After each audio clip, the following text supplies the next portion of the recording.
അപ്പം മാതാവിനും പുത്രനും മഹത്വമുണ്ടായിരിക്കട്ടെ. എൻ്റെ പേര് സിന്ധു. ഞാൻ തിരുവനന്തപുരം നെയ്യാറ്റിൻകരയിൽ നിന്നാണ് വരുന്നത്.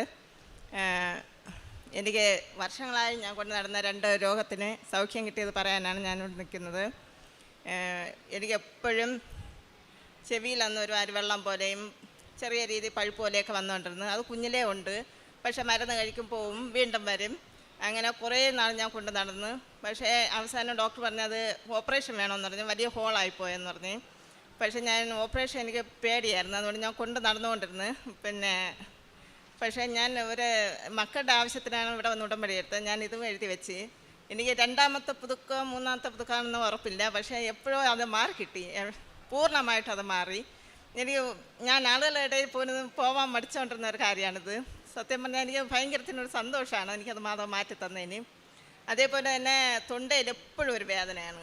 എനിക്ക് തണുത്ത ആഹാരങ്ങളൊന്നും കഴിക്കാൻ പറ്റില്ല. കുറേ നാൾ അതിനും മരുന്ന് കഴിച്ച്. പക്ഷേ എനിക്കൊരു കുറവുണ്ടായിരുന്നില്ല. പിന്നീട് വച്ച് നിർത്തി. അതൊക്കെ അവിടെ ഇരിക്കട്ടെ, ഇനി മാറൂല എന്ന് പറഞ്ഞ്. പക്ഷേ അതും എനിക്ക് അമ്മ മാതാവ് നേരത്തെ വസ്തുവായ ഉപ്പും തേനും തൈലമൊക്കെ ഞാൻ ഇന്ന് പൂശുമായിരുന്നു. പൂർണ്ണമായിട്ടും എനിക്ക് ആ രോഗസൗഖ്യം കിട്ടി. അതേപോലെ തന്നെ അടിവയറൊക്കെ എപ്പോഴും എനിക്ക് വേദനയാണ്. എനിക്ക് കുനിഞ്ഞൊന്നും എടുക്കാൻ പറ്റില്ല. ഞാൻ ഒരുപാട് വിഷമിച്ച ഒരു കാര്യമാണത്. കാരണം എനിക്കൊരു ജോലി പോലും കുനിഞ്ഞ് ചെയ്യാൻ പറ്റാത്തൊരവസ്ഥയായിരുന്നു. പക്ഷേ അതും നേരത്തെ വസ്തുവായ ഉപ്പും തേനും ഒക്കെ ഉപയോഗിച്ച് അതും ഒരുപാട് രോഗസൗഖ്യം കിട്ടി. പൂർണ്ണമായത് മാറിക്കിട്ടി. എനിക്കിപ്പോൾ എല്ലാ ജോലിയും ഞാൻ കുനിഞ്ഞു നൂന്നും എല്ലാം ചെയ്യുന്നുണ്ട്. അതേപോലെ തന്നെ എൻ്റെ വയറ് ഒരു സുപ്രഭാതത്തിൽ ഭയങ്കരത്തിൽ കയറിയും വലുതായി. ഒരുപാട് പേര് എന്നെ കളിയാക്കി. വീണ്ടും ഗർഭിണിയാവുന്നവരെ ചോദിച്ചവരുണ്ട്.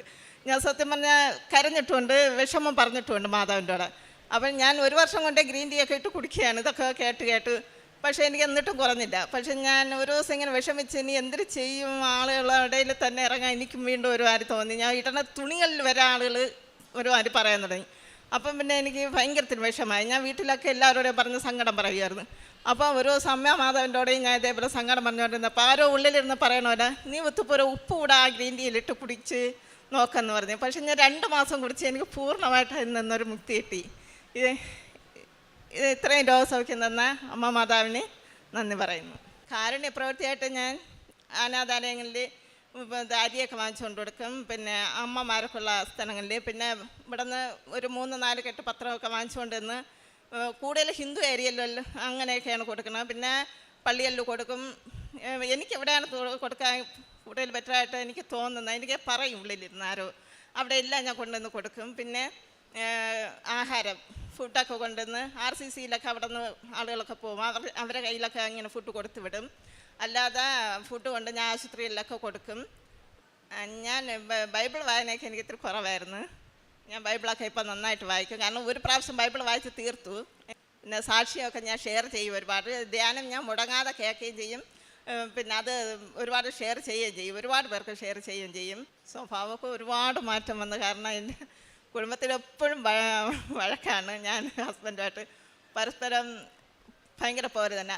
പക്ഷേ ഇവിടെ വന്ന് ഉടമ്പടി എടുത്തതിന് ശേഷം ഒരുപാട് അതിൽ മാറ്റം വന്ന് ഞങ്ങളിപ്പോൾ ഒരുപാട് നല്ല സൗഖ്യത്തിൽ നല്ല ഇതിൽ തന്നെയാണ് പോകുന്നതെന്ന് പറയാം. കാരണം അത്രയും മക്കളൂടെ ഭയങ്കരത്തിന് എതിരായിട്ട് നിന്ന് ഭയങ്കരത്തിന് പ്രശ്നങ്ങളായിരുന്നു വീട്ടിൽ.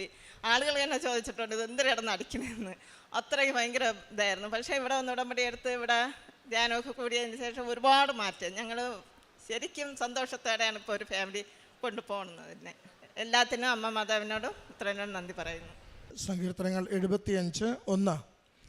ദൈവമേ, ഞങ്ങൾ അങ്ങേക്ക് നന്ദി പറയുന്നു, ഞങ്ങൾ അങ്ങേക്ക് കൃതജ്ഞത അർപ്പിക്കുന്നു, ഞങ്ങൾ അങ്ങയുടെ നാമം വിളിച്ചപേക്ഷിക്കുകയും അങ്ങയുടെ അത്ഭുത പ്രവൃത്തികളെ പ്രകീർത്തിക്കുകയും ചെയ്യുന്നു.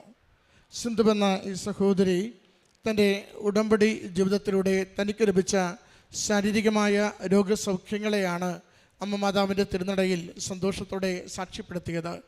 സഹോദരി പറഞ്ഞു, ശരീരത്തിൻ്റെ വിവിധങ്ങളായ രോഗക്ലേശങ്ങളെക്കുറിച്ച് മറ്റുള്ളവർ പലപ്പോഴും കളിയാക്കുകയും അപമാനിക്കുകയും ചെയ്തിരുന്ന വിഷയങ്ങളെക്കുറിച്ച്, ജോലി ചെയ്യുവാനാവാതെ ശാരീരികമായ സൗഖ്യത്തോടെ ഒന്നും ചെയ്തു കൊടുക്കുവാനാവാതെ ഏറെ ക്ലേശം അനുഭവിച്ച നാളുകളെക്കുറിച്ച് ഉടമ്പടി എടുത്ത നാളെ മുതൽ അമ്മ മാതാവിൻ്റെ ഉടമ്പടി തൈലം, ഉടമ്പടി ഉപ്പ് എന്നിവ ഉപയോഗിച്ച് പ്രാർത്ഥിക്കുകയും അമ്മയിൽ ശരണപ്പെട്ടുകൊണ്ട് തൻ്റെ രോഗക്ലേശങ്ങളെ ഏൽപ്പിച്ചു കൊടുക്കുകയും ചെയ്തപ്പോൾ ഈശോയുടെ ലഭിച്ച സൗഖ്യത്തെയും സംരക്ഷണത്തെയുമാണ് ഈ എൽത്താരയിൽ സാക്ഷ്യപ്പെടുത്തിയത്.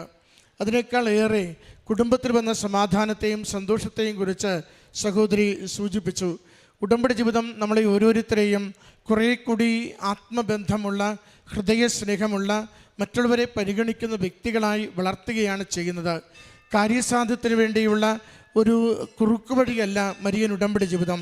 മറിച്ച് നമ്മുടെ ജീവിതത്തെ തന്നെ തിരുത്തിയെടുത്തുകൊണ്ട് ദൈവത്തിനും സഹോദരങ്ങൾക്കും കൂടെയുള്ളവർക്കും പ്രിയങ്കരായി തീരും വിധം നമ്മുടെ ജീവിതത്തെ കുറേ കൂടി മൂല്യവത്തായി ജീവിക്കുവാൻ നമ്മളെ സഹായിക്കുന്നതാണ് നമ്മുടെ ഉടമ്പടി ജീവിതം. അതുകൊണ്ട് ഉടമ്പടിയിൽ ആത്മരക്ഷ ഉറപ്പാക്കുന്നതിനോടൊപ്പം തന്നെ ഈ ലോക ജീവിതത്തിൽ ആരൊക്കെ നമ്മളുമായി ബന്ധപ്പെട്ടിരിക്കുന്നുവോ അവർക്കൊക്കെയും നല്ല സന്തോഷവും നല്ല സ്നേഹവും സമാധാനവും കൈമാറുവാൻ നമ്മളെ തന്നെ അനുരഞ്ജനത്തിൻ്റെയും ക്ഷമയുടെയും വ്യക്തികളായി മാറ്റുകയും ചെയ്യുന്നു. അതിൻ്റെ സന്തോഷവും സ്നേഹവും സവിശേഷമായി സഹോദരി ഈ എൽത്താരയിൽ എടുത്തു പറയുകയും ചെയ്തു. അമ്മ മാതാവിൻ്റെ കരങ്ങളിൽ നമ്മുടെ ജീവിതങ്ങളെ സമർപ്പിച്ച് പ്രാർത്ഥിക്കാം. ഏതെങ്കിലുമൊക്കെ മേഖലകളിൽ അനുരഞ്ജനം നമുക്ക് ആവശ്യമുണ്ടെങ്കിൽ പൊരുത്തപ്പെടുവാനും ക്ഷമിക്കുവാനും ദൈവസ്നേഹത്തെ പ്രതി മറ്റുള്ളവർക്ക് നന്മ ചെയ്യുവാനും നമ്മൾ നിരന്തരം പ്രാപ്തരാക്കണമേ എന്ന് പ്രാർത്ഥിക്കാം. ഈ കുടുംബത്തിന് ലഭിച്ച എല്ലാ നന്മകൾക്കും അമ്മ മാതാവിനും തിരുക്കുമാരനും നന്ദി പറഞ്ഞുകൊണ്ട് കരങ്ങളടിച്ച് സൗഖ്യപ്പെടുത്തിയ കർത്താവിനും ഈശോയ്ക്കും നന്ദി പറഞ്ഞുകൊണ്ട് ഈ സാക്ഷ്യം സമർപ്പിക്കാം. അത്യപൂർവ ദൈവാനുഭവങ്ങൾ ഇനി നിങ്ങൾക്കും സ്വന്തം. ഈ യൂട്യൂബ് ചാനൽ ഇതുവരെ സബ്സ്ക്രൈബ് ചെയ്തിട്ടില്ലെങ്കിൽ ഇപ്പോൾ തന്നെ സബ്സ്ക്രൈബ് ചെയ്യുക. ഈ വീഡിയോ ഇപ്പോൾ തന്നെ നിങ്ങളുടെ സുഹൃത്തുക്കൾക്ക് ഷെയർ ചെയ്തുകൊണ്ട് കർത്താവിൻ്റെ പ്രേക്ഷിതരാകുക.